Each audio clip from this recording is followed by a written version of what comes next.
Patan crime branch પોલીસે કર્યો ઈરાની ગેંગનો પર્દાફાશ। સોના ચાંદીની દુકાનોને ટાર્ગેટ કરી ચોરી કરતી કર્ણાટકની કુખ્યાત ઈરાની ગેંગ ઝડપાઈ। પોલીસે 4 આરોપીને ઝડપી 10 લાખથી વધુનો મુદ્દામાલ કર્યો જપ્ત। ધ્રાંગધ્રાના મેથાણ ગામમાં મંદિરમાં ચોરી કરનાર આરોપી ઝડપાયો। મૂર્તિ પરથી સોનાના હાર સહિતના મુદ્દામાલની ચોરી કરી હતી। પોલીસે આરોપી પાસેથી ધાતુના હાર, ચેન, બાઇક, મોબાઈલ અને રોકડ સહિત 54,000નો મુદ્દામાલ કર્યો જપ્ત। ભાવનગરના વલ્લભીપુર ગામમાં આધેડ પર હુમલો કરનાર આરોપીને ભણાવાયો પાઠ। પોલીસે આરોપીને સ્થળ પર લાવી રિકન્સ્ટ્રક્શન કર્યું। 2 દિવસ પહેલા કાળા તળાવના અર્જણભાઈ દિયોરા પર રાજુ નામના શખ્સે કર્યો હતો હુમલો।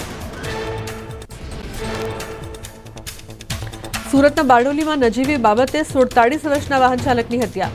ધુલિયા 4 રસ્તા નજીક કાર ચાલકે નજીવી ટકોર કરતા ઉશ્કેરાયેલા બાઇક સવારોએ માર્યો ઢોરમાર। કાર ચાલકનું મોત, 2 લોકો ઘાયલ। મોરબીમાં દાંડિયા ક્લાસીસના વિરોધનો મામલો। પાટીદાર સમાજની ગાઈડલાઇન્સ મુજબ ચાલવા દાંડિયા ક્લાસ એસોસિએશન સહમત। પાટીદારોની દીકરીઓને અલગથી દાંડિયા શીખવશે। અન્ય સમાજ માટે ભાઈઓ બહેનોની કરશે અલગ અલગ બેચ।